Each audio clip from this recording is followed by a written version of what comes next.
Hello everyone, मैं हूं अमित सिंगरौल और आप सभी का मेरे चैनल छत्तीसगढ़ जी के हैंड रिटन नोट्स में स्वागत है। आज का टॉपिक है शिवनाथ नदी। तो शिवनाथ नदी आते ही ये क्वेश्चन याद रखना कि महानदी की सबसे बड़ी सहायक नदी कौन सी है। तो उत्तर होगा शिवनाथ नदी। शिवनाथ नदी का जो उद्गम है गोदरी की पहाड़ी, जो कि महाराष्ट्र में है, तो गोदरी की पहाड़ी से हुई है। पहले इसका कहाँ सा पूरा उद्गम जो स्रोत था वो था पाना बरस की पहाड़ी, कहाँ है, जो राजनांदगांव में है। इसका जो मुहाना एंडिंग पॉइंट है वो शिवरी नारायण के पास है। कहाँ जाकर मिलती है? महानदी में। वहीं पे याद रखना जोग नदी मिलती है। तो जोग नदी और शिवनाथ नदी और महानदी तीनों का संगम स्थल कहाँ पे है? शिवरी नारायण पे। शिवनाथ नदी की जो कुल लंबाई है 290 किलोमीटर है, जो कि छत्तीसगढ़ में बहने वाली सबसे बड़ी नदी है। और छत्तीसगढ़ की सबसे बड़ी नदी कौन सी है? महानदी।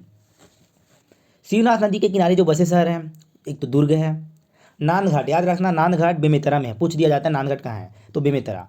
मदकुद्वीप मुंगेली जिला के अंतर्गत आता है और सोमनाथ बलौदाबाजार जिला के अंतर्गत। ये जो चार जगह है, दुर्ग, नांदघाट, मदकुद्वीप और सोमनाथ, ये चारों जगह शिवनाथ नदी के तट पर है। परियोजना, जो शिवनाथ नदी पर जो परियोजना चलाया गया वह मोंगरा बैराज परियोजना। और शिवनाथ नदी का जो प्राचीन नाम था सुनी नदी, जो कि मत्स्य और मावन पुराण में कहा गया था। महानदी एवं शिवनाथ नदी का जो दोहाब क्षेत्र है, दोहाब क्षेत्र मतलब दो नदियों के बीच का जगह, तो महानदी एवं शिवनाथ नदी का जो दोहाब क्षेत्र है वह रायपुर और दुर्ग है। ऐतिहासिक काल में कौन सी नदी छत्तीसगढ़ गढ़ों को दो भागों में बांटती थी? मतलब 18 गढ़ों में जो बांटती थी वो शिवनाथ नदी ही थी, जो ऐतिहासिक काल में छत्तीसगढ़ों को दो भागों में बांटती थी। अब हम देखते हैं शिवनाथ नदी की सहायक नदियाँ। तो उत्तर की ओर की सहायक नदियाँ देखते हैं।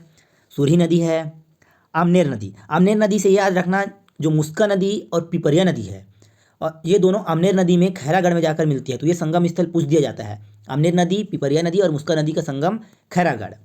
फिर हाफ नदी है, मनियारी नदी है। मनियारी नदी में विशेष क्या याद रख लेना, इसका जो सहायक नदी है आगर नदी है, टिक्सुआ नदी है, घूंघा नदी है और छोटी नर्मदा है। मनियारी नदी पर ही खुटिया बांध बनाया गया है। फिर अरपा नदी है, अरपा नदी पर भैंसाजार परियोजना।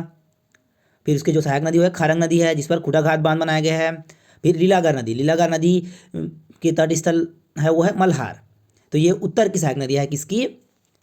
शिवनाथ नदी की। और शिवनाथ नदी की जो दक्षिण की सहायक नदियाँ है खरखरा नदी, जिस पर खरखरा बांध बनाया गया है, तांदुला नदी, जिस पर तांदुला परियोजना चलाया गया। फिर आता है खारून नदी, जमुनिया नदी। शिवनाथ नदी की जो सबसे बड़ी सहायक नदी है, जो प्रमुख सहायक नदी है वो है मनियारी नदी, जिसका उद्गम कहाँ से है? सिहावल पहाड़ी, पेंड्रा लोरमी का पठार, मुंगेली जिला के अंतर्गत आता है। और मुहाना मदगू द्वीप के निकट जाके शिवनाथ नदी में मिल जाता है। इसकी जो कुल लंबाई है 134 किलोमीटर है। तट स्थित स्थल लोरमी है, तखतपुर है, तालागांव है। याद रखिएगा तालागांव से बहुत क्वेश्चन आते हैं। तालागांव किस नदी के किनारे? तो मनियारी नदी के। और इस पर जो परियोजना चलाया है वो खुरिया बांध परियोजना, जिसको राजीव गांधी जलाशय भी कहते हैं। एक दूसरी सहायक नदी है प्रमुख में, तो अरपा नदी। अरपा नदी पर कौन सी परियोजना चलाया गया है? भैंसाजार परियोजना। किसके समीप है? कोटा के समीप है। और इसकी जो अरपा नदी जो सहायक प्रमुख सहायक नदी है खारंग नदी, जिस पर खुटाघाट बांध बनाया गया है, जिसको संजय गांधी परियोजना भी कहते हैं।